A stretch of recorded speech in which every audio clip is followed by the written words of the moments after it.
Olá, meus amigos do Radião. Hoje o nosso programa especial é aqui, o bate-papo. Todo ano a gente começa um bate-papo com os amigos do Radião. Ela particularmente é mais amiga de Newton César do que do Radião.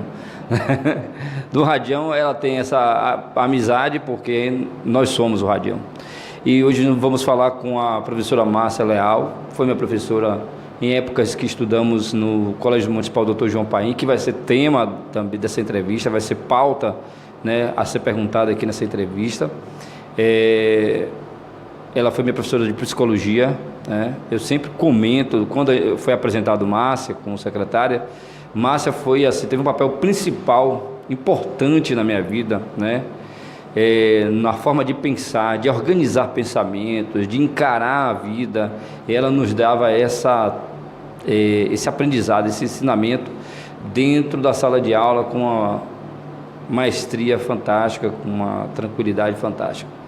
Algumas pessoas achavam assim, controversa, assim, difícil de conversar com Márcia, pela forma e o linguajar que ela utiliza para conversar com as pessoas. Mas é normal de quem vivencia, né, a academia, de quem traz, e também para criar um certo respeito, não um distanciamento do professor-aluno, mas um respeito, uma linha de respeito, que na época já se começava a ter uma certa intimidade professor e aluno, e poderia causar alguns problemas de respeito. Eu digo isso porque eu vivenciei isso e hoje ela vive um momento até um pouco mais difícil dessa relação professor e aluno. Hoje, como secretária, não sei como ela deve estar registrando isso e acatando e tentando desenvolver programas que essa relação possa cada vez mais melhorar, né?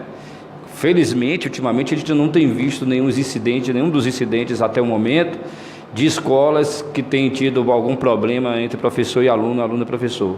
Mas tem problemas, e esses problemas sempre, eles desaguam aqui nesta sala. Estou aqui exatamente na sala, olha a foto dela aqui, ó, na sala da secretária municipal de educação, Márcia. Muito obrigado por conceder essa entrevista, no seu ninho, no seu ambiente de trabalho, né, cercado de seus assessores, de sua equipe, né, da educação, e dizer que seja bem-vindo às lentes do Radião mais uma vez, porque você chegou lá antes de praticamente quase assumir, você falou comigo, e ficou de voltar para dizer o balanço dos acontecimentos. Já temos quantos meses já? Tenho aqui 1 ano e entrei no 10 de janeiro, né? Então 10 de janeiro fez 1 ano e mais algumas semanas, né? Caminhando, não caminho só, mas assim, vamos iniciar. Boa tarde, ouvintes do Radião. Confirmar também que eu sempre fico feliz quando você me convida, né? Para poder prestar informações a respeito do trabalho que vem sendo desenvolvido na área da educação no município de São Sebastião do Passé. É muito importante a gente ter que dar satisfação do que a gente faz enquanto servidora pública, né? Tem que dar satisfação mesmo, porque trabalhamos e temos que prestar conta, e temos que abrir diálogo organizado, ouvir o que agrada, ouvir o que não agrada, mas dar um trato profissional, um trato imparcial para poder melhorar. Eu digo poder melhorar a prestação do serviço, né? Não agradar, mas na hora que a gente faz uma prestação de serviço consciente, qualificada, o agrado vem em consequência disso, né? Então, agradeço a você por estar aqui. Como bem disse você, no meu ninho, que é diferente a gente conversar dentro da nossa casa, por assim dizer, né? Porque você também vem aqui, então vai sentir o clima de conversa, o clima de harmonização, o alinhamento dos parceiros, porque eu preciso também sempre mostrar que não trabalho só. Eu não trabalho só, eu trabalho em companhia de diversas pessoas aqui na Secretaria de Educação, são meus colaboradores diretos, estão comigo todos os dias, de manhã até de noite, enquanto eu estiver aqui. Muitas vezes saio daqui, eles continuam aqui. Então, os holofotes não precisam ser para mim, não. tem que ser para a equipe por inteiro. Entende? Já cheguei aqui, encontrei essa equipe trabalhando, continuam aqui comigo, então vamos compartilhar de todos os momentos, vamos compartilhar dos sabores e dos dissabores, né?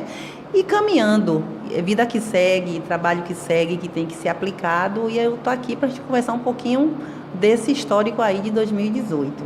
Qual o maior desafio até o momento que você encontrou e ainda está percorrendo, né, para resolver? Bem, a gente tem um desafio que no dia de hoje a gente está um pouco satisfeito, né? Que é com o IDEB. Estamos um pouco satisfeitos, mas precisamos ainda nos empenhar. Estávamos em 9º lugar, né? A nível de Bahia, e agora estamos no 6º lugar. Isso aí a gente elevou um pouco, isso nos dá um certo fôlego, uma animação para continuar a melhorar. O IDEB, Índice de Desenvolvimento da Educação Básica. Então, vamos dizer, um material construído para mapear o quanto nossos estudantes estão aprendendo, né? E busca a proficiência em 2 disciplinas, português e matemática. Quem interpreta bem, um bom leitor, não é? Ele vai se sair bem nas outras áreas também. E na área das ciências, né, dos cálculos, do pensamento lógico.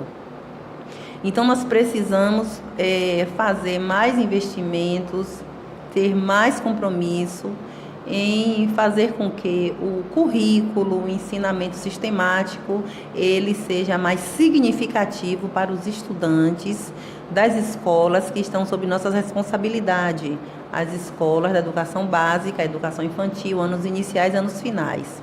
Então, esse é um grande desafio, fazer com que o aluno aprenda, entender que se há professor e há estudante, a relação deve ser de aprendizagem, né?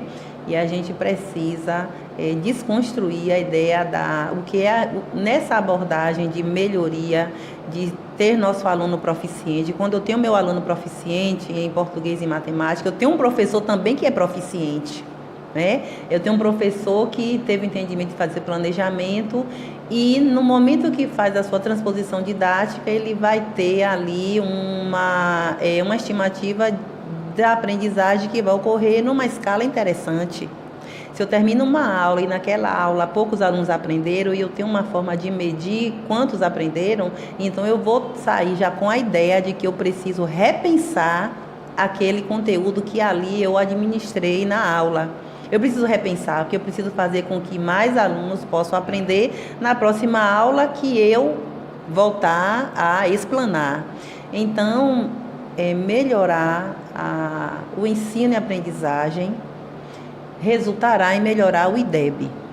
Nisso aí existe, vamos dizer, outros elementos que devam ser também repensados em conjunto, pelas diretrizes da educação municipal, sendo a SEDUC, cumpridora da diretriz, junto com o Conselho Municipal de Educação, junto com o CACS Fundeb, junto com o professorado, junto com a comunidade inteira, com a família. Então, somos o sistema e precisamos pensar nessa perspectiva de melhorar, porque a gente não pode acreditar que apenas um sujeito desse aí, um elemento desse, deva dar conta dessa melhoria.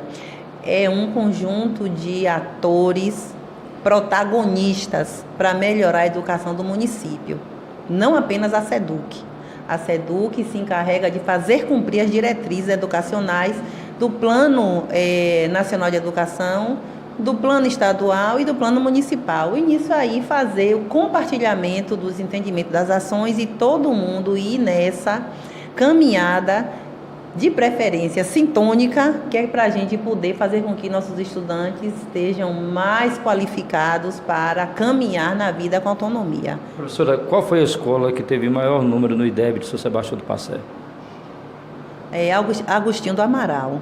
Aquela escola é uma escola que é assim, vem sempre se destacando, tá? Os professores lá, a equipe lá é uma equipe que demonstra ter muita clareza sobre o IDEB, sobre as proposições do currículo, porque sempre está lá fazendo essa aplicação aguerrida comprometida de fazer com que o aluno compreenda o currículo através das diversas disciplinas e eles, ao final do ano, conseguem mostrar um resultado muito positivo. Há algum tempo, Agostinho do Amaral vem praticando um IDEB interessante no município. Eu estava no João Paim, recebi alunos de lá.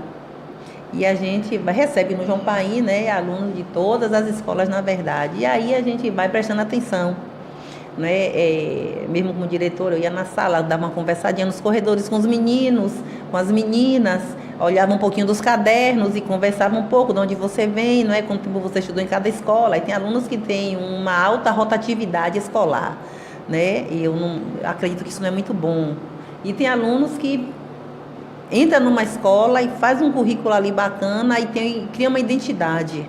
Né? Então eu via no João Paim muitos alunos que vinham de lá e eram assim muito interessantes a postura e o aprendizado, né? Um grau de maturidade correspondia bem com as disciplinas que lá eram as disciplinas do currículo, e no João Paim aumenta as disciplinas, né, curricular. Então naquelas que eram bons, então mantinham e continuavam a ter um desenvolvimento muito bacana, muito interessante. Então Agostinho do Amaral é uma escola que... A escola Agostinho do Amaral recentemente foi produto de notícias, informações nas redes sociais e críticas até de um vereador, o capitão Anderson. E isso não atrapalha o desenvolvimento da escola no IDEB, com os problemas que foram apresentados pelo próprio vereador, entrando na escola, filmando, mostrando? Bem, veja aí, certa vez eu disse que a escola, a educação, ela é vista, ela tem que ser entendida por diversas dimensões. A infraestrutura é uma dimensão. Não é só apenas a infraestrutura da Escola Agostinho do Amaral que deva ser melhorada. Várias escolas aqui devem ser requalificadas. Da mais depreciada a menos depreciada, né? Então, a gente tem escolas aqui que deva ser logo realizado um trabalho e outras pode gradativamente ir acontecendo aí as melhorias. Então, naquele momento, a escola realmente foi assim...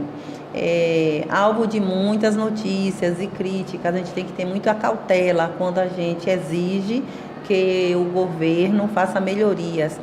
Por que eu digo a cautela? Não é por exigir a melhoria, mas é porque ali dentro tem estudantes, tem professores, tem mais servidores. A gente tem que ter cautela com esse tipo de chamado, para não causar o constrangimento, para não causar dificuldade, e não causar até a fuga da escola.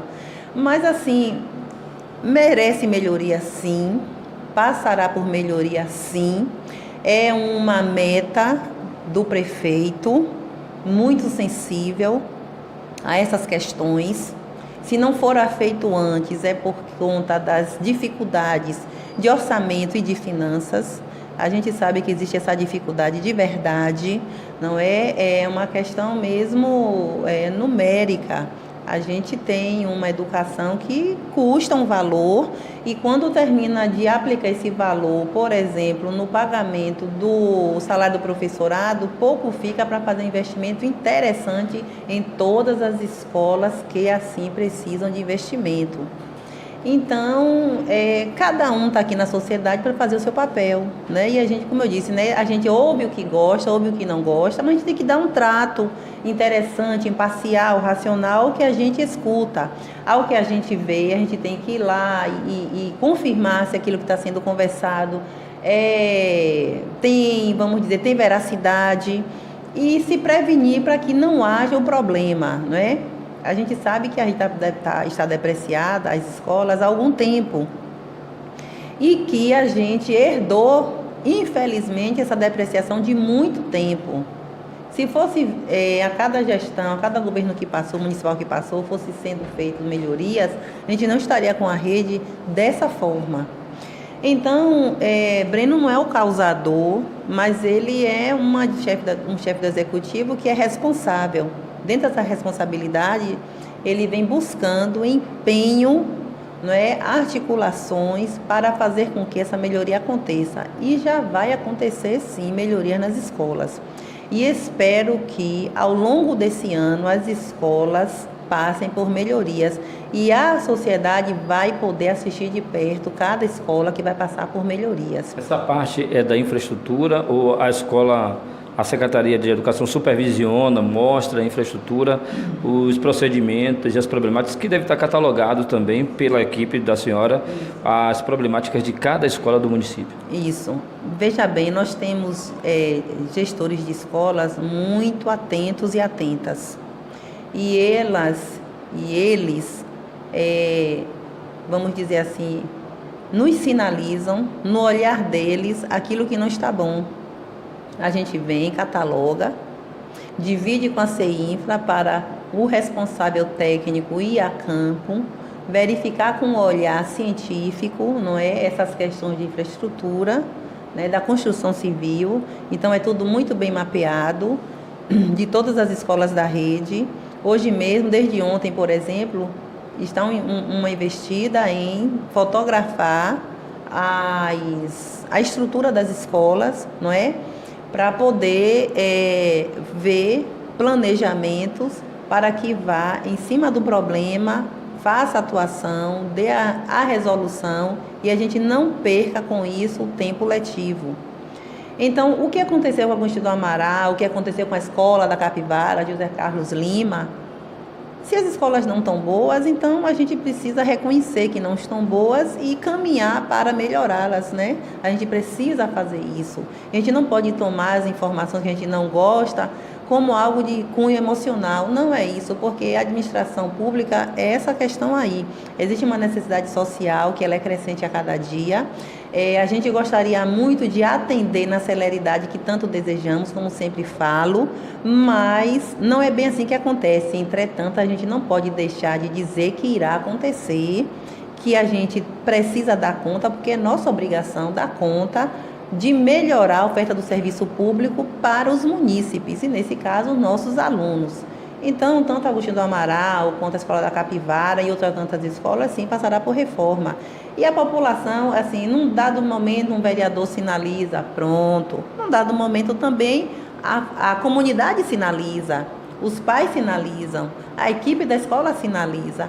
Então, a gente precisa realmente desse olhar plural para poder a gente caminhar, porque pode acontecer algo numa outra escola e naquele dia a gente não está envolvido naquela escola, não está com uma caminhada ali dentro, mas a gente vai receber a informação. E a gente tem que estar trabalhando com essa tranquilidade, com muita serenidade para enfrentar os problemas, certamente as soluções para cada problema.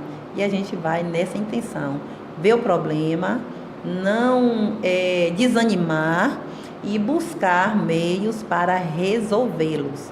A solução é melhorar as escolas, requalificar a infraestrutura. E é assim que vai ser, não vai ser diferente não, vai ser assim. 2019, essa é a pegada. Bem, daqui a pouquinho a gente volta aqui com a entrevista com a professora, vamos perguntar ela sobre o Colégio Municipal Dr. João Paim, que eu fui aluno, ela também, professora também. Vamos falar também sobre a merenda escolar e muito mais. Logo mais ao meio-dia, você se liga aí no Radião, nós teremos uma parada na votação de quem você indicou para os melhores do ano, que amanhã, sábado às 18 horas, estaremos transmitindo a entrega dessa premiação com todos os ganhadores. Aqueles que faltarem anunciaremos, mas você vai saber já já. Então, eu vou abrir meio-dia uma enquete, você vai acompanhar essa enquete, vocês vão ver como é feita a enquete. Muita gente pergunta, algumas pessoas perguntaram, não foi muita gente não. Algumas pessoas perguntaram e eu gosto de ser uma pessoa honesta. E a honestidade para mim é o que me tramita na minha vida, o que minha mãe me ensinou a ser honesto.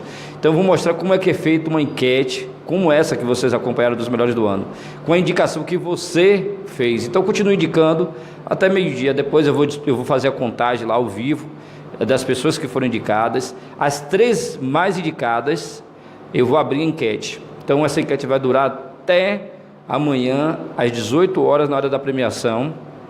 E na hora lá vocês vão saber quem foi o ganhador. E eu vou abrir a enquete, vai ficar lá aberta para você, com a quantitativo de votos, porcentagem e tudo mais, tá bom? Eu volto já já com a professora Márcia aqui no programa especial de hoje, no bate-papo aqui no Radião.com. De volta à nossa entrevista com a professora Márcia, nós estávamos falando sobre desafio. Eu disse que eu ia perguntar sobre o Colégio Municipal Dr. João Paim. João Paim tem uma história política, econômica, social na vida de São Sebastião. Foi produto de desenvolvimento na década de 70, no surgimento do João Paim, há 50 anos praticamente, né? Foi realmente um ponto onde se decidia toda a movimentação política e social, as reuniões no auditório. É um dos desafios também da sua gestão. A senhora que vivenciou parte importante dessa história, né? Eu queria que você falasse um pouco sobre essa história do João Paim, né, que recentemente comemorou mais um ano, né, de sua existência aqui na nossa cidade, e falasse também da evasão escolar, dentro do que nós perguntamos sobre o desafio. Bem, falar do João Paim.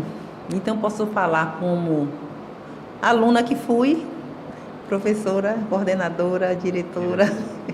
Passou por todos os estágios. Verdade. Então, assim, é uma marca forte em São Sebastião do Passé, o João Paim, não é mesmo? Imagine ali, no tempo de existência daquela instituição que produz conhecimento, quantas pessoas por ali passaram, sendo estudantes, sendo professores, outros servidores e famílias que se serviram daquela prestação do serviço. Então, eu falo do João Paim pelo respaldo do patrimônio imaterial que ele é para São Sebastião do Passé, né? Que aquela instituição é para São Sebastião do Passé. Eu não falo do João Paim num dado de datas, mas pelo fato da profissão que tenho, a gente vai pela marca do patrimônio imaterial. Então, pelas escolas que passei, o João Paim me marca, né? Porque eu estudo e volto para prestar serviço. Então, é muito interessante e desafiador, porque a gente se vê exigida a fazer sempre mais um pouco daquilo que a gente fez quando passamos por lá em outras posições de profissão, de estudante, de professora, de coordenadora pedagógica, de diretora. Então, a gente é exigido sempre mais um pouco. No tempo de hoje, como secretária municipal de educação, sou exigida ainda mais, não é?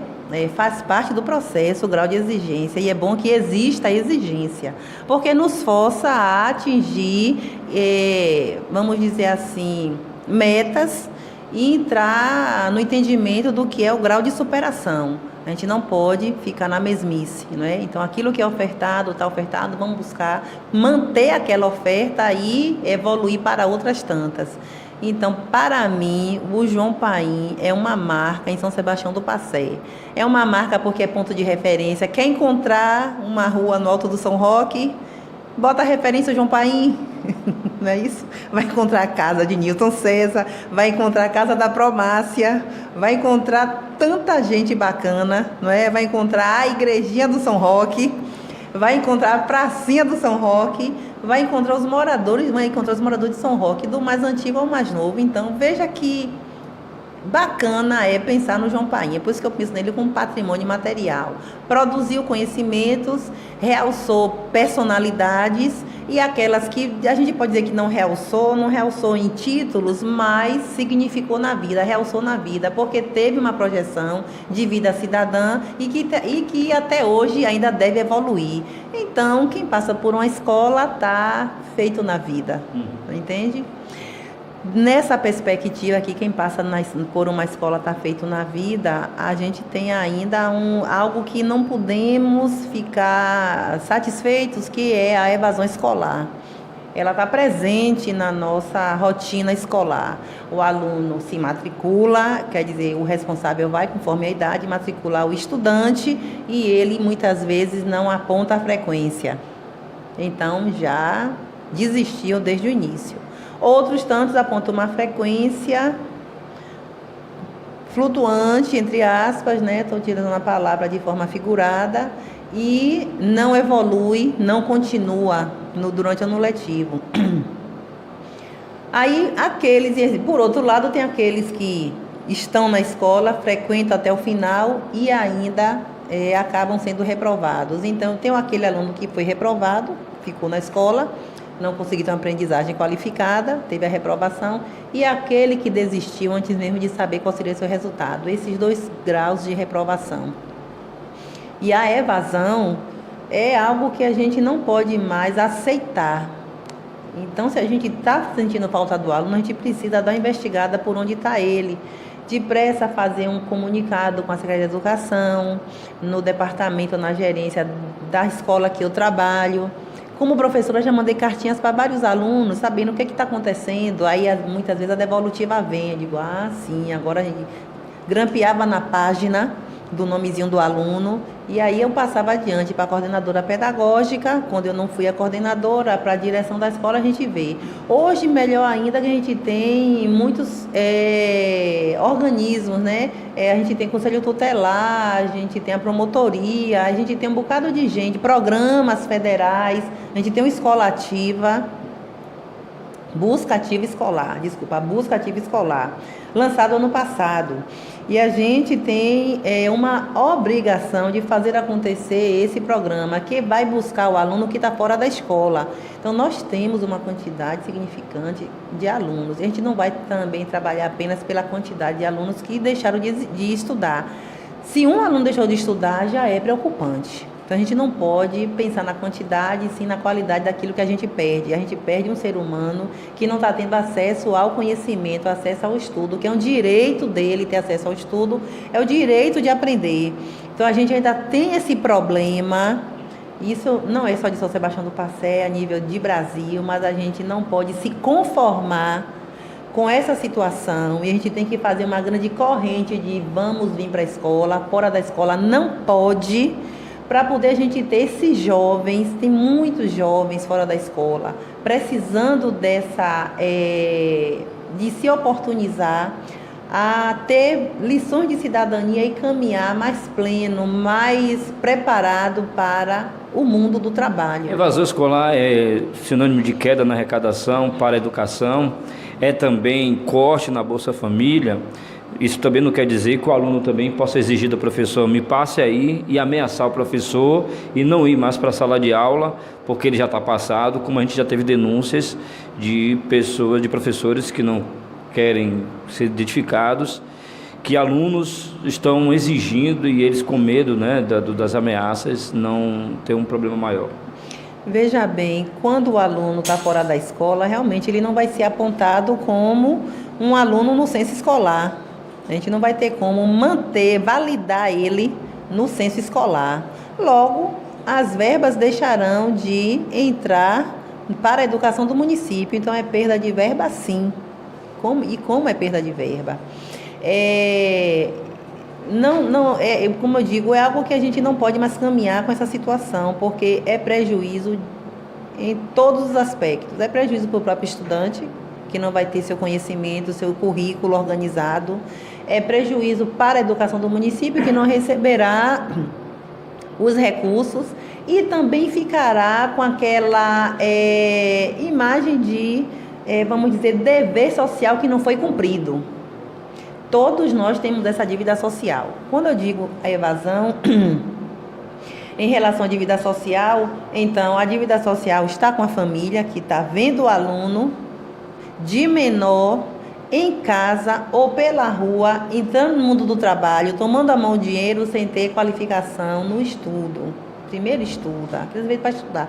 Tem que respeitar a infância, tem que respeitar a faixa etária do estudante. Então, dívida social, como disse, da família, dívida social dos governos, de todas as esferas, dívida social de todos que estão ali caminhando naquele espaço, naquela localidade, e que percebe um aluno, um jovem que não está fardado, então vendo ele que horário, de manhã, novamente eu vejo esse jovem de tarde, de noite, sem farda nenhuma, são indícios de que algo pode estar acontecendo e que não é favorável ao estudante. Então a gente precisa começar a se inquietar e fazer a parte de responsabilidade social que cabe a cada um de nós. Então, essa questão da evasão escolar, no entendimento de hoje, não deve só apenas ser revisto pelas secretarias de educação de cada lugar. É uma dívida social de todas as pessoas que estão ali naquela localidade. Entende? Então a gente tem que tomar para si dívida do Ministério Público. É por isso que a gente tem a ficha FICAI. A família realmente vai ser penalizada no Bolsa, porque a condição é a frequência escolar. Se não tem frequência, não tem razão do Bolsa Família acontecer. Mas, ao mesmo tempo, sabe-se que naquela família tem um menor, a família não tem um salário, as pessoas podem estar desempregadas. Então, ali é como se fosse uma garantia de, pelo menos, que alguém estude. Então, é um programa que é muito, vamos dizer, importante.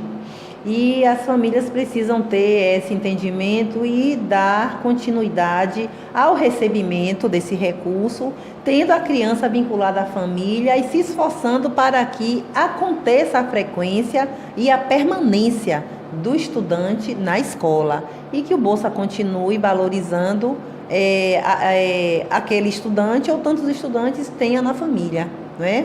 Mas eu digo sempre que a evasão escolar é uma dívida social de todos. Ela fala que o Bolsa, eu me lembrei de uma brincadeira que o pessoal está fazendo agora, o Bolsonaro, ele está querendo agora, através de dos seus ministérios, criar a educação da família, a família ajudar na educação dentro de casa os seus filhos. Isso criou um fato polêmico, né? A senhora está de acordo, a favor, não sei se a senhora está acompanhando, deve estar com certeza, porque fala da educação, a família está mais perto. Eu digo que depois da nossa casa e da igreja ou da religião que a gente possa seguir, ser profitente, quem não é religioso ou é ateu, mas depois da casa, a escola é o ambiente mais sagrado que existe, né?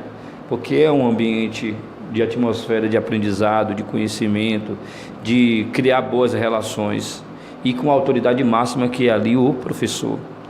Como é que a senhora vê? Veja bem, é um governo recente, sim, com medidas recentes, cujas medidas ainda não estão bem vingadas, né? Então a gente está muito na expectativa do que irá acontecer. Penso que escola é uma instituição secular e tem um lugar, vamos dizer assim, reservado. O que compete à escola é da escola, o que compete à família é da família. São instituições fortes que devem se complementar, mas não uma fazer pela outra. Eu falo sagrado na questão de instituições inabaláveis. Você entende porque quem estudou com o Padre Brito, Leonor e Flora, a professora Rosilda, aquilo ali eram pessoas para a gente de uma autoridade fantástica, moral e também educacional, grandiosa para a vida da gente. Padre Brito, principalmente para mim, teve um significado grandioso. E a gente não tem visto essas figuras emblemáticas serem substituídas até então. Não. Assim, eu sou professora e quando chego em casa vou ver as atividades da minha filha. Eu vou ver as atividades, orientar até onde eu possa. Porque tem coisas que já até digo, ai meu Deus, como é isso mesmo? Eu tenho que parar para pesquisar. Eu digo, Sofia, vamos ver por aqui e tal. Com isso, não quer dizer que eu vá fazer o ensinamento sistemático de Sofia lá em casa e que ela possa pensar na escola como um espaço secundário. Não, eu reforço, eu converso, eu confirmo o grau da importância da escola na vida dela. Então, eu espero que a política nacional vigente nos favoreça a fortalecer mais a escola naquilo que nós precisamos muito.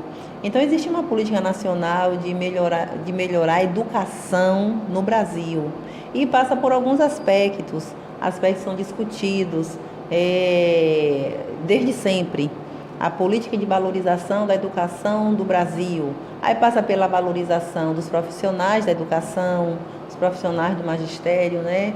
Passa pelos formatos contemporâneos de revisar os currículos, deixar os currículos mais atrativos, mais empolgantes, não menos sérios, para que todos tenham condição de atuar de forma aplicada no mundo do trabalho, né? Então a gente espera uma educação fortalecedora, políticas educacionais fortalecedoras, principalmente para as classes populares, né? Porque se a gente não pensa nessa abordagem da inclusão, a gente vai estar caminhando para a exclusão. Então, eu leio as matérias, mas às vezes a gente fica um pouco confusa no que vai dar, já que ainda é muito recente as semanas de atuação do novo presidente da República e também dos seus ministros, né? Acredito que são pessoas com currículos belíssimos e eu espero que estejam vivenciando as crises na educação, na economia, as crises que o Brasil vem sofrendo há algum tempo e que haja proposições para resolver ou minimizar essas crises.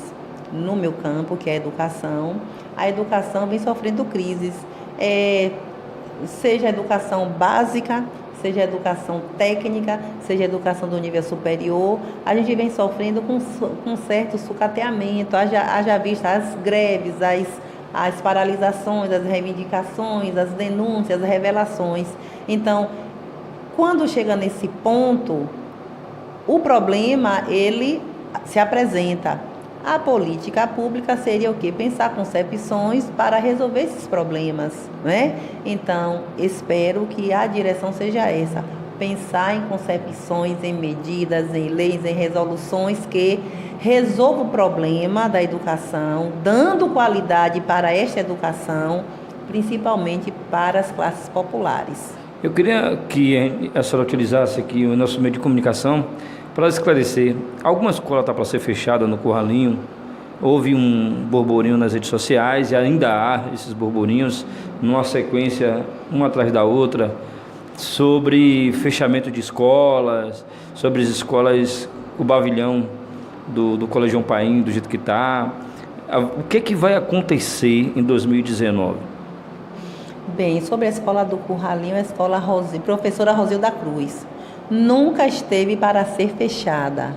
Atenção, nunca esteve para ser fechada.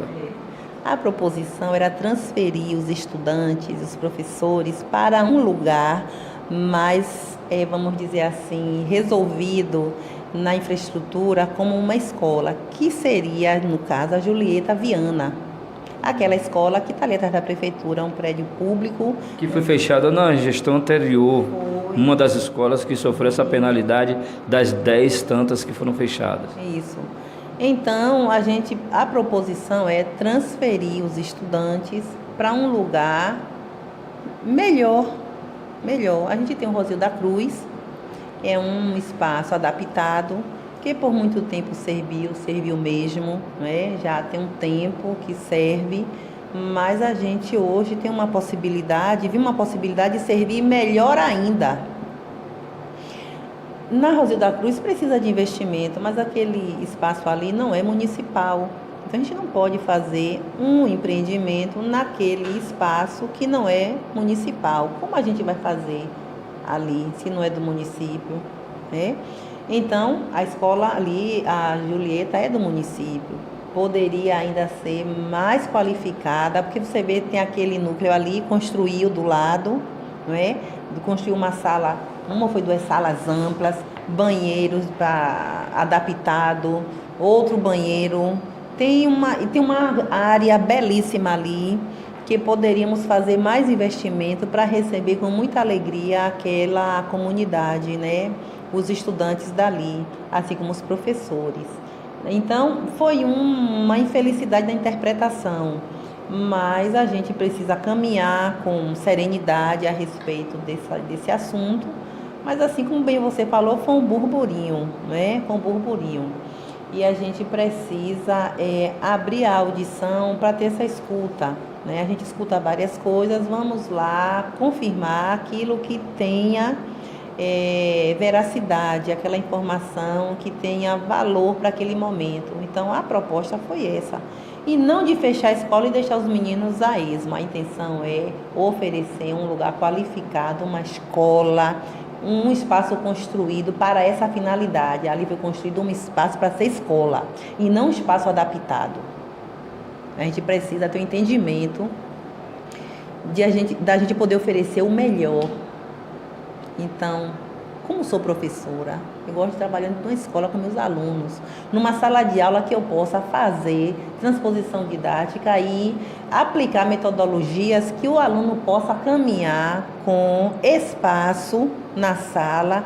E se tiver que no dia fazer dramatização, ele pode ter espaço para dramatizar. E se tiver no dia que trabalhar em dupla, ele possa trabalhar em dupla. E se tiver no outro dia que ele sentar no chão para construir alguma coisa junto comigo, ele faça. Sair dessa escola arcaica do tempo do nazismo, onde as crianças é colocado em série para aprender em série. Hoje, com as diversas mentalidades, os diversos universos mentais e de pensamentos, as crianças, cada um aprende de uma forma, ainda mais com as redes sociais, a gente vê cada um vivendo sua vida. Cada um aprende de uma forma. A professora pensa em criar uma nova metodologia, trazendo Jean Piaget, Pestalozzi, que tinha essa qualidade de enxergar cada um como um ser pessoal, uma individualidade que aprende de cada um de uma forma. Veja bem, esses teóricos muito contribuíram para a pedagogia, né? As concepções de aprendizagem. Então, o professor... Coloque a sua inspiração. Eu tenho Pestalozzi e Jean Piaget como inspiração. A senhora deve ter mais. Eu não sou professor, mas eu conheço alguns outros. Tem dois que são aqui do Brasil, e eu gosto muito, Rubem Alves, né? E Paulo Freire. E que são leituras muito boas, muito prazerosas, que quem lê logo entende que o menos é mais, né? E a gente, para poder ensinar, não precisa a gente fazer uma leitura e internalizar um teórico, mas a gente precisa ter um entendimento da curiosidade do teórico, do que levou ele a fazer aquele grau de pesquisa, do contributo dele para aquela área do conhecimento, que no caso é a educação, e a gente se encontrar diante de tantas mentes interessantes que indagaram sobre como fazer a aprendizagem acontecer. Mas eu estou falando do Pestalozzi e Jean porque já tem resultados com o trabalho deles, né? E Paulo Freire se planeja uma implementação do sistema educacional no Brasil, mas que se busca resultado. Né? Sim, eu entendi você. Então, quando você fala dos teóricos, aí eu já me remeto à formação, né? Eu não me remeto a modelos instituídos. Porque os professores são pessoas pensantes e que uns podem se adequar, outros não se adequar, mas o importante é buscar saber, buscar entender, e daquilo que eu entendo eu aplico como. Qual é o respaldo agora que eu fico mais fortalecida para fazer melhor a minha profissão acontecer, né? Acredito que assim a gente fica uma abordagem mais enriquecida. Como dizem por aí, mais eclética. A gente lê um teórico, lê, mas como você disse, lê Pestalozzi, lê Piaget, lê Paulo Freire, lê Rubem Alves, lê filósofos, são educadores. E a gente faz leituras porque a ideia do professor é sempre essa, é buscar estar conversando com conhecimento, porque já ele volta para a sala para produzir com seus alunos conhecimento e aprendizagem. Então a ideia não é instituir algo de um teórico só, mas que a gente possa buscar beber da fonte de vários teóricos para a gente poder ter mais prazer em fazer o ensino acontecer. A questão é essa, né? E voltando à escola Rosilda Cruz, respondeu? Claro. Dizer que nunca foi propósito da gestão do Dr. Breno, da secretária Márcia, fechar a escola? Não. A proposta foi oferecer verdadeiramente um espaço escolar, uma infraestrutura de escola, com perspectiva de melhorar ainda o que já tem ali, na Escola Julieta Viana, certo? Último bloco, eu vou perguntar à professora sobre a merenda escolar, né, para a gente finalizar, e também sobre o Plano Nacional de Educação. Como é que anda São Sebastião com um grau de nível superior em nossa cidade? Volto já já. Ok, de volta aqui ao terceiro e último bloco dessa entrevista, marcante, sensacional, a audiência batendo lá em cima, graças a Deus, né? Agradecer a você que está nos assistindo, nos acessando nesse momento aí, no nosso site, o radião.com, né? Essa matéria também vai estar lá, escritinha lá, pense e trabalhe, viu? Desses acontecimentos aqui, do que a gente falou aqui durante a nossa entrevista, tudinho também no nosso portal, o radião.com.br. Voltando aqui, falando com a professora Márcia, voltando aos teóricos, que eu gosto muito, ela aí... Fazer pedagogia. Ela me apresenta Rubens Alves. Isso. Eu ouvia falar de Rubens Alves, mas como um teórico me prendi ainda, eu sou um arcaico, em Jean Piaget, em Pestalozzi. Nossos amigos aqui da assessoria estão aqui chamando a atenção em alguns links que a professora fez na resposta dela. Ela é espetacular. Eu pergunto sem medo, porque eu sei que ela responde tudo que eu quiser perguntar. Olha lá, hein? Mas nos fale de Rubens Alves mais um pouquinho. Então, estou dizendo que na hora que você fez as provocações com Pestalozzi e Rubens Alves... Eu estou aqui para isso, para provocar. Aí eu voltei e fiz fui mais contemporânea, né? Um pouquinho, né? E o arcaico sempre. Com Paulo Freire e Rubem Alves. Aí eu disse a você que, né, por coincidência, por assim dizer, está no meu status uma citação de Rubem Alves. Sempre vejo anunciados cursos de oratória. Nunca vi anunciado curso de escutatória. Todo mundo quer aprender a falar. Ninguém quer aprender a ouvir. Rubem Alves. Gente, eu vejo assim, perfeito isso para o ser humano. Todo mundo tem desejo de colocar, né, de dar, vamos dizer, força à voz, e a voz torna-se um grito, mas a escuta sensível faz uma diferença. E essa voz está bem intrínseca dentro das redes sociais, que é onde o pessoal mais grita, escrevendo ou fazendo vídeos, alguma coisa assim. Voltando agora a... Depois você acessa um filósofo, ele na verdade é historiador, mas eu não sei bem se no currículo dele ele é filósofo, mas ele é assim muito conhecido, Leandro Carnal. Já vi. Ele tem fantástico, assim perfeitas provocações a respeito das pessoas que utilizam a rede social para falar em caixa alta, né? E a gente começa a ouvir as falas daquele educador, porque para mim é um educador, e a gente fica vendo a nossa rotina, o nosso dia a dia, como as pessoas conseguem utilizar essa ferramenta, não é? Tão importante as redes sociais, como ele diz, por detrás de um teclado, de uma tela, as pessoas assumem posições, assumem formas de ser, personalidades que talvez sem aquela ferramenta não faria. Mas nisso aí há também, agora dizendo Márcia, o exagero, né? É por isso que volta a Rubem Alves e digo a necessidade de falar, mas também a gente precisa ter necessidade de escutar. Então a gente precisa de cursos de escutatória. Deixa eu falar, já que a gente está falando de rede social, do que de escutar, das pessoas colocarem em caixa alta, houve alguns acontecimentos que isso foi parar na Câmara de Vereadores, e a gente ficou muito preocupado, até pela exposição de alguns professores, que foi o caso lá de Lamarão, do assalto. Do caso de Lamarão, como é que a senhora reproduz hoje esse assunto? Já foi dado as assistências necessárias para os professores? Como é que sucedeu aquele afastamento de Luzineide? Nós fomos parar lá no dia que fomos fazer uma matéria para o CRERA e encontramos lá na escola, né, Josiane, que tem uma história muito interessante no seu início daquela escola ali. Eu estava do lado do irmão dela quando ela foi assassinada, e o caso lá em Lamarão foi realmente um dia muito tenso, quando foi a despedida da professora Luzineide, que deixou uma lacuna muito grande também na educação lá de Lamarão. Mas por outro lado, como a Secretaria de Educação procedeu diante desse assunto? Eu fiquei muito apreensivo no momento, mas queria esperar a poeira baixar para falar sobre esse assunto. Sim, é prudente esperar a poeira baixar para a gente ver com nitidez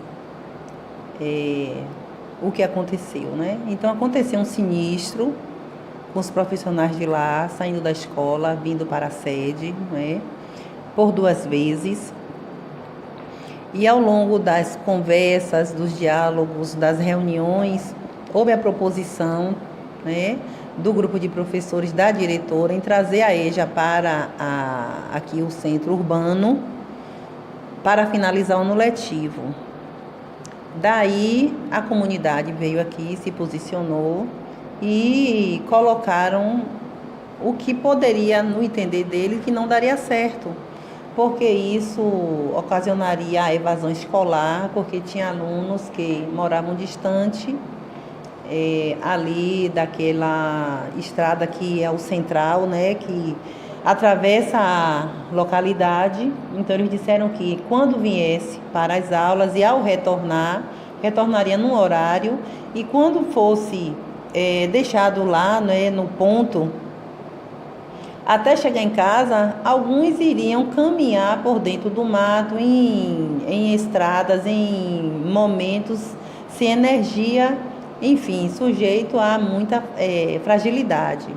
Outros colocaram que não estariam dispostos a vir. Outros disseram que, trabalhando, não daria tempo de pegar o transporte para vir. E nisso aí foi um grande número de assinaturas, mais de 284 assinaturas. Então, se instalou um impasse geral, na verdade. E aí a gente ficou naquilo de escutar com muita atenção os dois lados, né? Os professores que ficaram naquela ideia, aqueles daquele momento de não ir mais. E a comunidade, né, os alunos, aqueles de menor, estavam representados pelos seus responsáveis, de não vir para cá.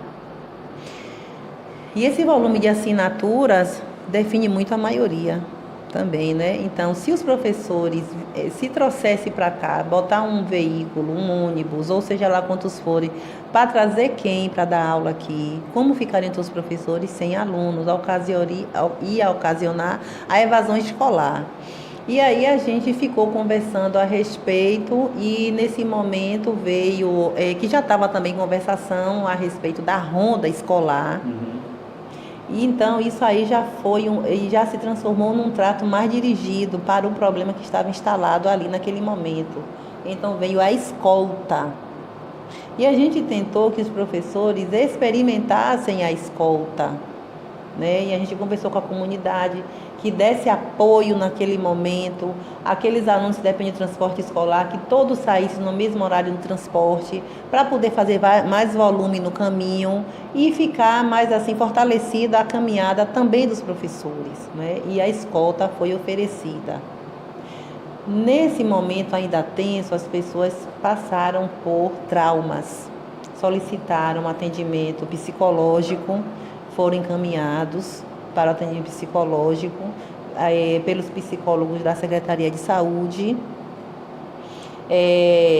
Os professores, alguns depois a gente veio chamando, conversando, para poder saber se de fato colocaram que iam pedir exoneração.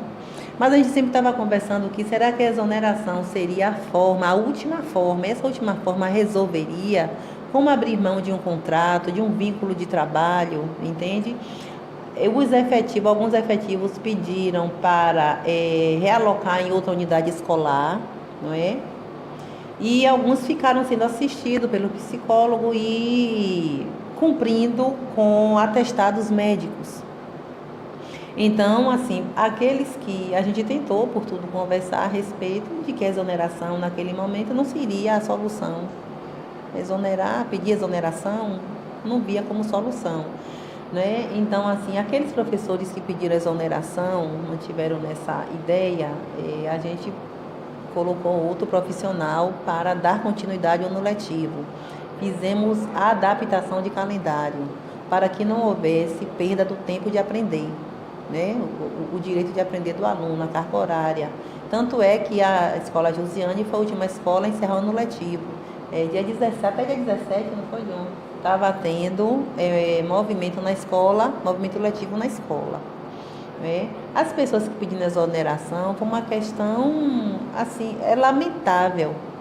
A professora, a diretora que é responde pela escola, uma pessoa que eu conheço, já estudei com ela, uma pessoa formidável, respeito profundamente, e jamais foi intenção da SEDUC caminhar de forma a não validar a permanência de cada pessoa que passou pelo sinistro. Mas a gente também tem que entender que, nesse momento, uma comunidade também exigia da SEDUC a permanência deles lá. E a gente sabe que a gente é professor porque temos alunos. Então, assim, tirar a EJA não era só simplesmente botar um ônibus lá, trazer os meninos para cá.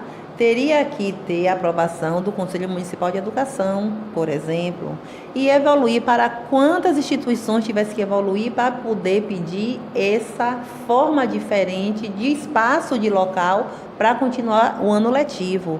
Então, não é algo que depende do desejo da gente estar aqui numa aula, estar no outro dia em outra aula. Não depende do nosso desejo. É a instituição oficial cujos alunos se matricularam para ser atendidos lá.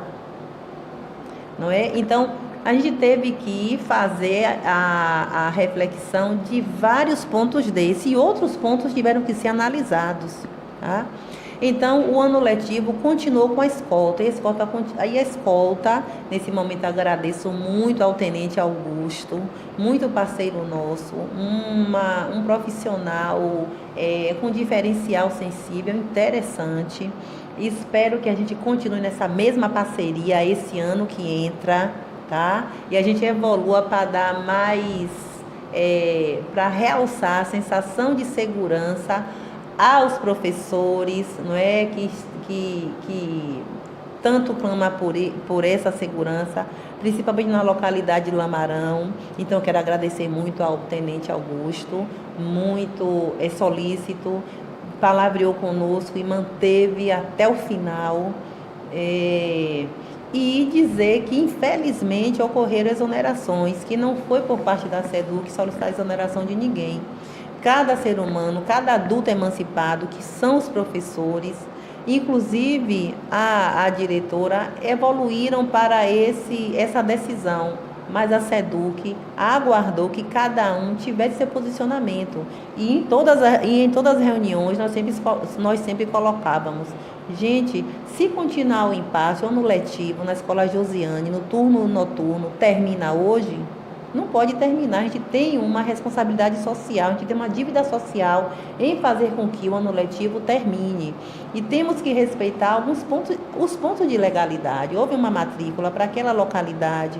A gente também tem que escutar o lado do professor, mas a comunidade também tem sua força em não querer que a EJA saia de lá. Então, a gente tentou caminhar com muito diálogo, não é? O desejo seria que todos terminassem e, com serenidade, pudessem se projetar para o ano vindouro, que é esse ano que nós estamos, 2019. Mas, naquele momento, cada um teve a sua autonomia, ainda aqui debaixo de susto, de poder decidir o que seria melhor para si, né? Mas a SEDUC caminhou junto com a administração do prefeito, esteve também presente nos momentos de conversar com a diretora, no momento aqui de conversar com o grupo da escola, não é? E escutou tudo com muita atenção e, na medida, no momento, sugeriu que pudesse também o percurso ser feito por fora, para não passar pela estrada que estava muito ruim e faz com que as pessoas fiquem mais vulneráveis, né, quando passam ali no veículo. Então, foi sugerido também que fosse um trajeto por fora para poder sair dessa rota de problema, né, de perigo, mas não foi acatado. Eles estavam muito decididos, muito definidos que o melhor para o grupo de professores seria trazer a EJA para o centro, para uma das escolas aqui, Graciliano Ramos, ou João Paim, ou a Escola Lindaura, e terminando o letivo aqui. Mas, como eu digo, a comunidade não acatou, né? E a gente aí colocou a escolta e os professores que foram contratados, no lugar daqueles que solicitaram a exoneração, continuaram a dar as aulas e foram na presença da escolta até finalizar o último dia letivo. E no fim deu tudo certo? No fim deu tudo certo, graças a Deus. Vamos falar de jornada pedagógica? O que é que vem aí? Eu adoro jornada pedagógica, gente. Muito bom. já apresentei várias jornadas pedagógicas em São Sebastião. Me sinto feliz, porque no meio de professores a gente só se sente feliz mesmo, feliz porque é um ambiente que a gente gosta mesmo. E é a coisa mais difícil apresentar uma jornada pedagógica, um cerimonial de jornada pedagógica, porque você não pode errar. Você está diante dos seus instrutores, dos seus professores. E a gente tem, todo ano, dentro da jornada pedagógica, um tema guarda-chuva, um tema central. Ele é que norteia todo o processo aí para o ano letivo 2019. Qual será esse tema e quando é que teremos a jornada pedagógica 2019 em São Sebastião? A jornada pedagógica está marcada para os dias 14 e 15 de fevereiro. O tema desse ano é currículo sob a ótica da BNCC. BNCC? Base Nacional Comum Curricular. E agora não é grade curricular que fala não, viu? É um crime. Quando eu falei grade curricular, um professor quase cortava minha língua. Agora é Base Nacional Comum Curricular. Curricular. É a base nacional, é o que deva ser ensinado em âmbito nacional, em território nacional. E conforme for os estados e municípios, haverão vamos dizer assim, as adaptações, as adequações de peculiaridades locais, tá certo? Então é isso aí. Mas o importante é que quando você fala grade curricular, a gente remete logo ao que é currículo. Isso. A gente vai entender também. Vamos entender. Mas não é interessante falar grade não, porque dá a impressão de fechamento, de que a coisa é engessada. E aí é mais desengessado. Desengessado, porque é um conjunto de temas harmônicos, eles se complementam, as áreas de conhecimento se complementam, né?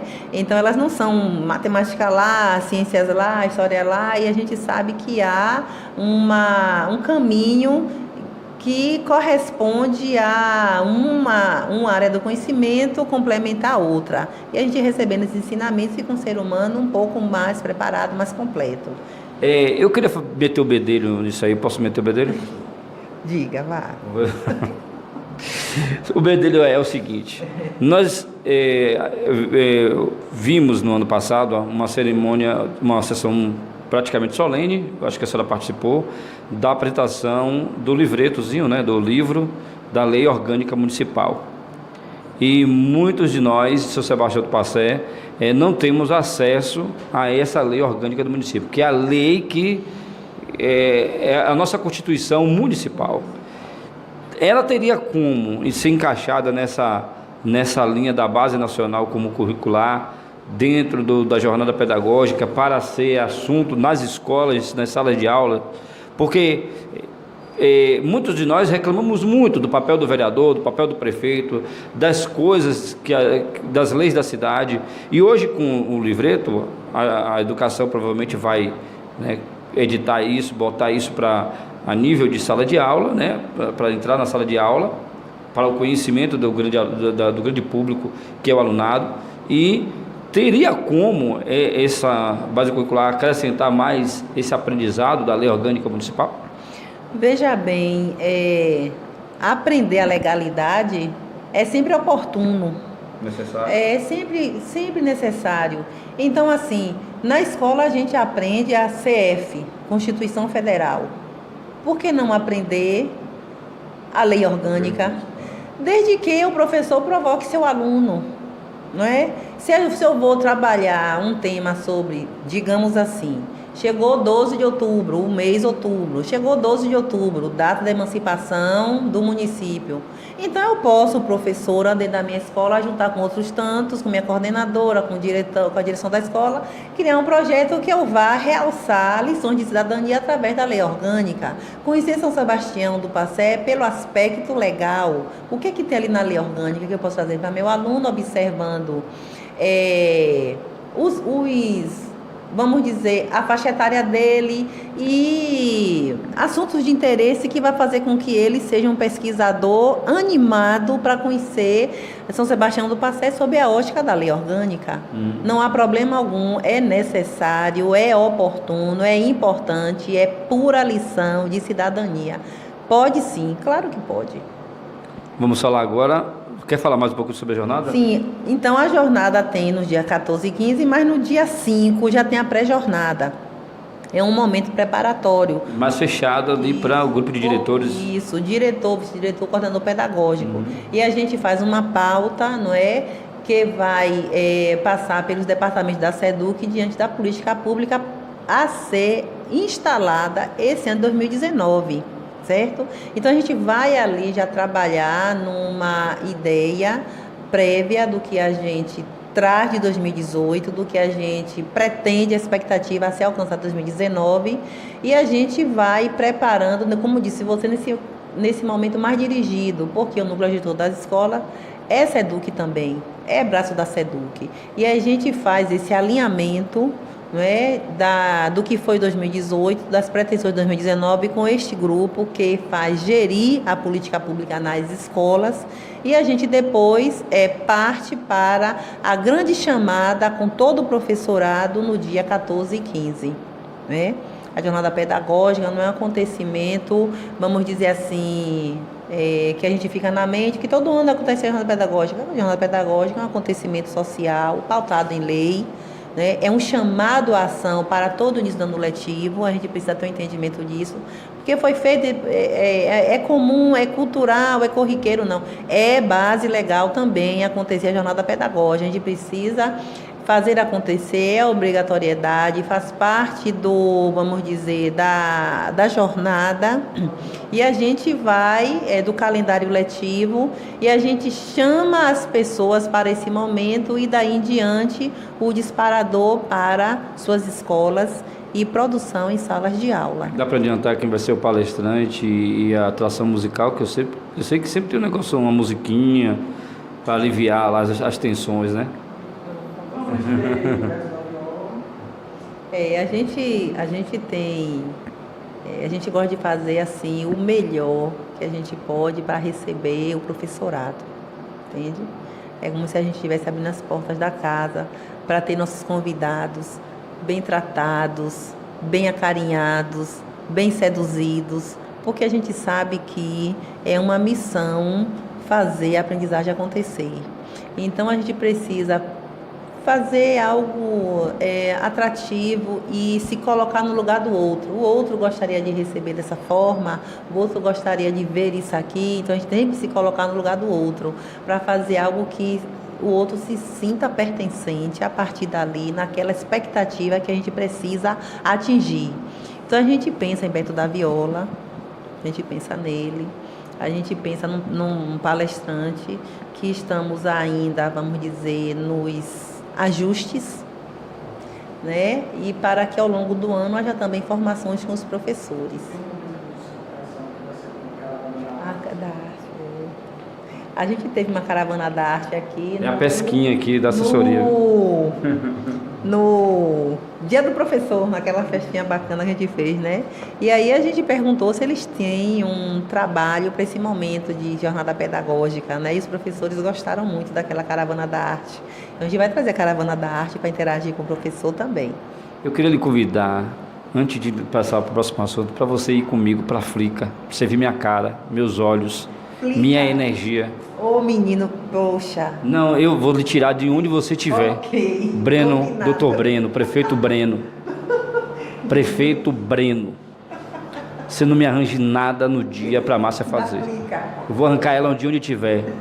Seu Gilson também, caia fora. A gente vai beber da fonte. Flica, para você ver como é, porque eu sonho em trazer a Flica para São Sebastião.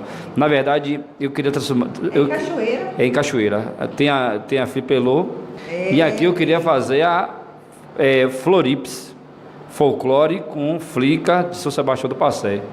Em vez desse layout de palco lá, fazia vários espaços de apresentações, em volta várias exposições de livros. Olhe para ele, olha o que eu disse, vai fazer pedaço. Eu fico apaixonado, eu fico louco. Mas é encantador aquele momento. Eu fico louco. É encantador. Todos os espaços viram espaços do aprender, da leitura, uma leitura prazerosa. É um clima envolvente. Eu chego a sonhar, aliás, eu fico 2 horas da manhã imaginando aqui no lado aqui, que é a Centro Paroquial, fazendo aqueles painéis, né, com nomes dos escritores, lá no João Paim, que vai estar pronto, com fé em Deus, auditório, outra coisa. Então, essa área aqui ficaria aquele movimento de gente enorme, vai ser fantástico. Eu nunca imaginei que uma cidade poderia movimentar tanta gente por livro como eu vi lá em Cachoeira. Muito bom. Cachoeira, já acontece há algum tempo e é um evento belíssimo, Fantástico. porque como você fala, é fenomenal, porque você vê várias pessoas de várias idades. Chega, fiquei emocionado. E sentados em grupo, na grama, todo mundo. Nós tivemos Márcia Mendes, meu amigo, eu fiquei feliz, Márcia Mendes, sebastianense, apresentando lá, o governo do estado agora comprou todo o livro dela, que ela fez um livro só para crianças. A gente não tem acesso porque é para crianças, né, no começo de escola.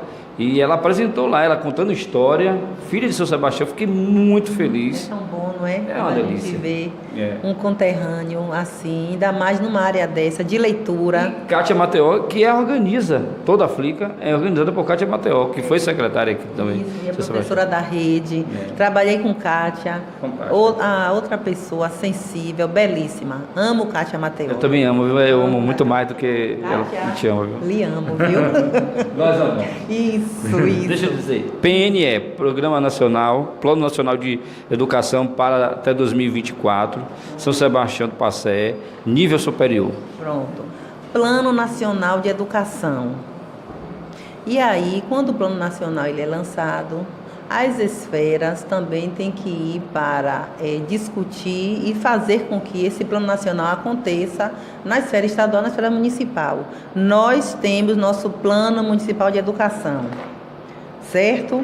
E quando você falou a respeito do ensino superior, nós estamos, assim, bem organizados. Meta 16, né? Porque temos as metas...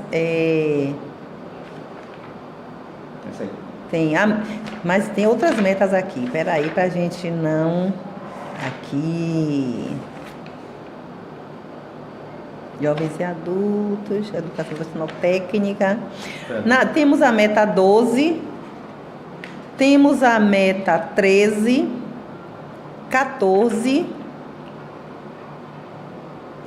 e 15, tratando do curso superior, da graduação até o mestrado, não é?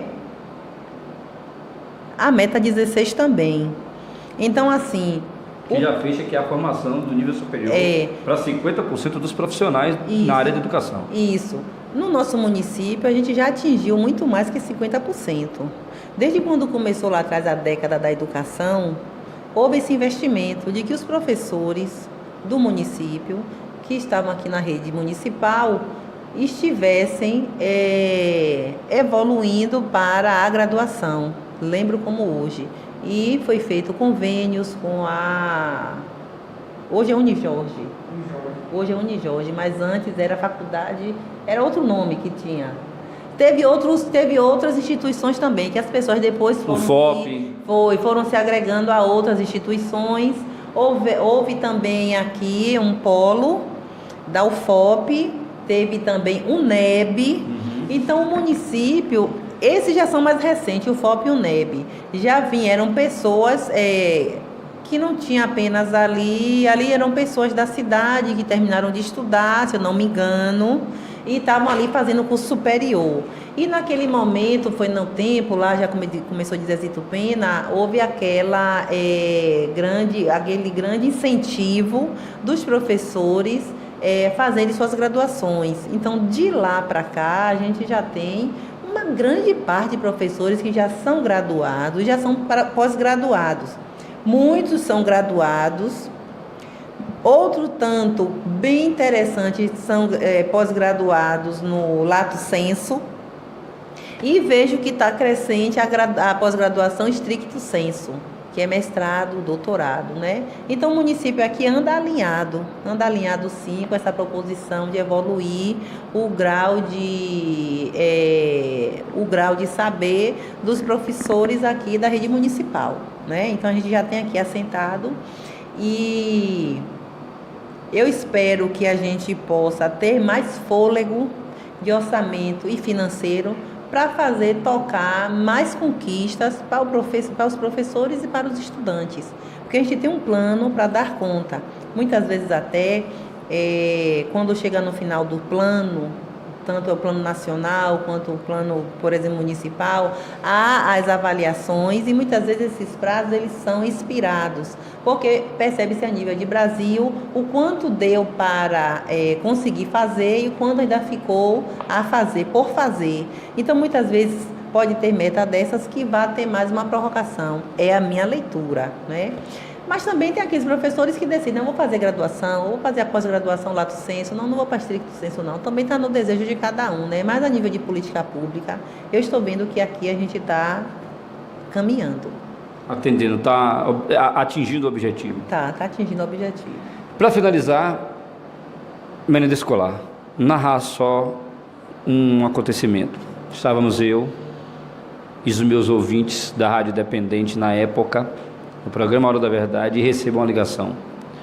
Newton César, na gestão do ex-prefeito, então prefeito da época, Jansen Mesquita, pede ao prefeito que mande a merenda escolar chegar no horário das 3, que é o horário da tarde, porque está chegando às 4 da tarde. E os professores estão liberando antes das 4 da tarde os alunos, porque a merenda escolar chega 4, então elas liberam mais cedo porque não tem merenda escolar. E o meu filho, dizia então ouvinte do outro lado, que não quis se identificar, estava apenas com café e farinha. E o reforço desse alimento dele seria a merenda escolar, que chegava às 4 da tarde e não tinha nada para comer dentro de casa. Lembro bem que o apresentador não teve mais condições nenhuma de seguir o programa. Emocionado fiquei, foi impactante. No meio de um programa a gente tem assim, é um programa imprevisível, ele é feito pelas pessoas, quando eu estava lá, e de impacto recebi aquela notícia, e fazendo uma avaliação da minha vida com esse caso, foi muito forte. E a merenda escolar é fruto até hoje de algumas críticas nas redes sociais, né? Mas tem se feito intensificado uma série de ações dentro da gestão para melhorar a qualidade da merenda escolar e a chegada até o aluno, né? Que é a clientela nossa principal, que é esse aluno. Conta-nos como é que está hoje a merenda escolar, a qualidade dessa merenda e o atendimento aos alunos. Eu estou aqui abrindo o plano de relatório nó da SEDUC, estou tentando localizar aqui na meta que trabalha com a merenda escolar. Veja bem, esse ano a gente teve, sim, a gente também teve na rede social pessoas insatisfeitas e até fazendo posts. Mas também sabe o que aconteceu, Nilton? Quando a gente foi averiguar, nem tudo foi daquele jeito. Tá? Então, assim, como eu digo, tem cursos para oratória e a gente precisa tomar curso de escutatória. Então, fala-se muito e a gente tem a obrigação de averiguar. É importante averiguar. Tem uma denúncia, vamos averiguar. Então, algumas denúncias não teve fundamento, né? Pode ter, assim, a gente...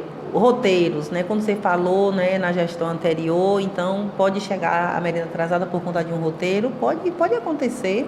São Sebastião tem um território gigantesco, 558 quilômetros. E as escolas distantes, que dependem de muito chão, pode acontecer sim.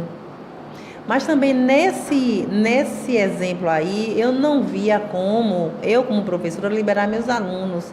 Se eles só estavam com o primeiro café, então a merenda chegaria. Então eu ia fazer de tudo para eles permanecerem e terem a oportunidade de degustar a merenda escolar, tá? E só depois ser liberado vai para casa. Diante do que você está colocando aí, eu tentaria fazer por essa linha. E essa questão da merenda, eu queria ver aqui a quantidade de merenda produzida, cestas básicas enviadas. Às vezes tem... O que eu vi também, muitas vezes eu me chateava aqui, poxa, quando a gente ia no local, observar isso não tinha sentido. Não tinha sentido, não é? O tamanho do nível do problema estava ponto 1, ponto 2, já chegando ao 100 lá. Isso, é exagerado. Na rede social. A gente precisa, há sempre o que melhorar. A gente tem essa clareza, sempre o que melhorar. Quando a gente fala de merenda escolar, a gente fala de merenda nutritiva, não é atrativa. Então a gente pode ainda melhorar, fazer teste de aceitabilidade. Às vezes a gente pensa que uma coisa gostosa no meu paladar pode não ser no paladar, no seu paladar. Sim. Entende? Então ainda tem isso aí, produzir uma merenda que é nutritiva, mas que o aluno não vai receber bem na hora de consumir. Tem isso também, conforme for o dia, conforme for a temperatura, tem essas questões também. Mas a gente se esforça muito para oferecer uma merenda. A gente oferece salada de fruta, a gente oferece suco, a gente oferece biscoito, a gente oferece mingau, a gente oferece alguns tipos de mingau, a gente oferece achocolatado, que é iogurte, e a gente oferece o cuscuz, né, com aqueles recheios de carne, a gente oferece o feijão tropeiro, a gente vai oferecendo diversidades de cardápio. Mas às vezes a gente oferece a diversidade, mesmo assim seremos comentados. Então muitas vezes é necessário, talvez até a administração, fazer mais um pouco dar mais visibilidade ao que está sendo produzido. Sim. Não é? Porque isso também ajuda a, às vezes, frear um exagero que possa ser colocado por alguém. Eu penso assim que a comunicação deveria ser também um pouco mais exagerada, até para obedecer os exageros das redes sociais, quando vem o problema. Eu sou exagerado em tudo, e eu procuro exagerar mais ainda. Quando a rede social exagera, eu exagero mais ainda nos meus produtos que eu crio também, nas minhas produções. É uma estratégia. Óbvio. É uma estratégia. Eu estou aqui passando, porque a gente tem todo final de ano fazer o relatório de gestão. Sim. Dizer das ações, o que foi feito, o que não fora feito, por que deu certo, por que não deu certo, e fazer projeções para o ano vindouro, em conformidade com o Plano Municipal de Educação. Sim. E em conformidade com o plano de governo do Dr. Breno. Porque ele tem o plano de governo dele, e nós, secretários, não podemos esquecer disso. Tem que ter um alinhamento. Tem que ter um alinhamento. Eu pego o plano dele e vejo se está dentro do PME. Entende? E trazendo, digo, isso que ele pediu já está aqui, isso que ele pediu está aqui também. Então a gente precisa fazer. Então, ele já pensava nessas questões lá quando ele palavreava e fez e registrou esse plano de governo. Tem um PME aí, então está alinhado. Então a gente precisa ter toda essa cautela, para não também fazer ações do aqui e agora, e que ela não vá nos respaldar num amparo legal. Então a questão da merenda escolar é amparo legal, e é desejo do prefeito que as crianças sejam alimentadas, os estudantes de todos os segmentos, sejam bem alimentados cada vez mais. E a gente vem labutando nisso aí. Não é nada fácil, porque a gente sempre se depara com as questões de orçamentos e as questões financeiras diante dos valores dos insumos. Então a gente também tem esse desenho real, e que a gente precisa fazer, vamos dizer assim, fazer e refazer planejamentos para atender a necessidade do aluno, trabalhar dentro da legalidade, sem extrapolar o orçamento, com a visão daquilo que vai caber no pagamento correto, né, do fornecedor e de tudo mais que esteja aí dentro desse combo. Cadê o meu ponto? No controle interno do SEMAI, a gente contemplou 6.985 alunos matriculados nas redes das escolas do município durante os 200 dias letivos, e forneceu durante o ano de 2018 cerca de 1.355.400 refeições. As creches produziram cerca de 366.400 refeições, e as escolas de tempo integral produziu cerca de 93 mil, totalizando cerca de 1.814.800 refeições anuais. E a gente sabe que, conforme for a faixa etária da criança, a alimentação ela é diferente. Então, as crianças que estão em tempo integral, ela vai ter que ter mais de uma alimentação, e ela vai sair alimentada para chegar em casa. Só as crianças, só os alunos do fundamental, os anos finais, que tem o lanche pontual, né, no horário do turno que eles estudam.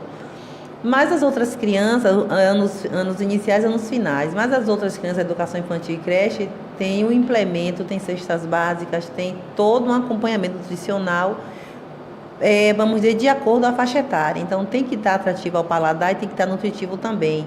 E esses números aqui mostram o quanto a gente se empenhou em não deixar essas crianças de toda a rede sem alimentação escolar. O que a gente pede é que não haja o desperdício. Não haja o desperdício na hora de produzir a merenda, não haja o desperdício na hora de compor as cestas para ir para as escolas, não haja desperdício na escola produzindo a alimentação da criança e que nas escolas que produzem a alimentação das crianças sejam fiéis ao cardápio, que produzam o cardápio, que façam suco, que bote a criança para degustar a fruta, que bote a criança para comer o seu feijão, que bote a criança para comer a salada. Então, o que a gente pede é isso. Às vezes, são essas solicitações, se forem bem atendidas, as crianças chegarão em casa reproduzindo o que comeram, como comeram, qual o sabor que sentiram. E os pais também, quando forem lá nas escolas, pegar as crianças de volta para casa, vai perceber a dinâmica. Então, assim, visualizar, testemunhar a produção que chega na ponta, aquela que é produzida na escola também é muito importante. Então, a alimentação escolar tem. O que a gente precisa ainda melhorar é não haver desperdício e a produção ser correta de acordo com a orientação nutricional, entende? Então, a gente precisa estar muito alinhado nessas questões aí. Professora, obrigado pela sua paciência, pela sua gentileza de nos receber aqui na sua sala, né, no seu ninho, voltando a falar do ninho dela aqui, e por responder todas as nossas perguntas. E, na verdade, todas foram questões também do público lá fora. Muitas pessoas conversavam comigo, eu digo, eu só vou poder abordar isso aqui nos programas depois que eu conversar com a secretária. Como eu também tenho que conversar com outros secretários, né, até para que eles me respondam de maneira jornalisticamente, né, de forma que eu me reporto com as perguntas das pessoas. Eu analiso tudo muito tranquilamente, procuro ser o mais sensato e ouvir sempre os dois lados para tornar o assunto com uma certa equidade, não igualdade, mas equidade, né, que a gente possa ajustar a ideia do que está lá, que está na ponta, precisando de uma resposta, e quem está aqui no comando da gestão para dar essa resposta. Muito obrigado. No mais, dizer assim, acredito no projeto do prefeito Breno, né? Ele é um ser humano sensível, sempre digo isso, né? A gente conversa, alinha, e ele hoje mesmo está lá em Brasília, buscando melhores recursos para a gente caminhar em qualificar as escolas. Ele é muito empenhado, não é? E vejo que a cada dia ele tende a estar numa preocupação, né? Como vamos fazer uma educação melhor, Márcio, o que é que a gente precisa, e aí a gente vai sempre discutindo tudo, como eu disse, né? O que está no plano de governo dele, o que está no plano municipal de educação, outras coisas que podemos agregar, o que temos de suporte orçamentário, o que temos de suporte financeiro, que a gente precisa entender que a gente tem que dar passos organizados e fazer a aplicação do recurso de forma racional. O recurso público, ele é um recurso sagrado, a gente precisa ter um entendimento disso, a gente não pode aplicar no que quer, nem como quer. Existem os procedimentos, e muitas vezes os procedimentos causam, para nós que queremos dar celeridade no processo, causa uma morosidade, a leitura que a gente fica, porque a gente fica angustiado que as coisas acontecem e a gente não pode resolvê-las no tempo que a gente tanto deseja, né? Peço que os sebastianenses que tenham estudantes em casa e que interromperam os estudos, que levem para as escolas, que oriente, que acompanhe, que permaneçam nas escolas, porque é muito importante essas gerações que abandonaram a escola retornar, cumprir o ciclo, cumprir o ritual. Se é para estudar, vou terminar meu estudo. E que a família acolha, que a família dê o suporte, para que eles não fiquem jovens sem mão de obra, sem expectativa de vida, sem criatividade, sem ter sucesso no amanhã. Então, eu sou o que sou hoje por conta do meu estudo, né? Porque minha família zelou por isso. Então tinha um pai e a mãe, minha mãe, meu pai já faleceu, eu tenho minha mãe, e que sempre esteve junto comigo, caminhando para me levar para a escola, me trazer da escola e perguntava o que é que tem para estudar hoje, você já fez sua tarefa. Então eu agradeço muito a esse controle de acompanhamento, né? Olhava os boletins, guardava os boletins, conferia um boletim de um ano com o outro, dizia, você está boa nisso, hoje você não está tão boa nisso, o que é que está acontecendo? E eu caminhei. Então eu espero sinceramente que todos os jovens que estejam fora da escola, que evadiram, que voltem para a escola. Eu gostaria muito que todo mundo estivesse dentro da escola estudando, isso é muito importante, vai ser muito bom para todos, né? Então, vou tornar a dizer, temos uma dívida social, e nossa dívida social é a gente acabar com a evasão, e essa dívida é de todos nós, é do paizinho da família, da avózinha que mantém a família, seja lá, até nós aqui da SEDUC. Todos nós devemos estar imbuídos em fazer com que a evasão escolar diminua. Quando a evasão diminuir, a gente vai ter um outro cenário em nível de São Sebastião do Passé, tá bom? Então eu peço muito isso aí para todos. Agradecer a você, né, que saiu do seu estúdio, da comodidade do seu estudo. Oi? Vai sim, bem lindo. Como fez no folclore, fazendo a jornada, porque você é uma figura que passeia por todas as tribos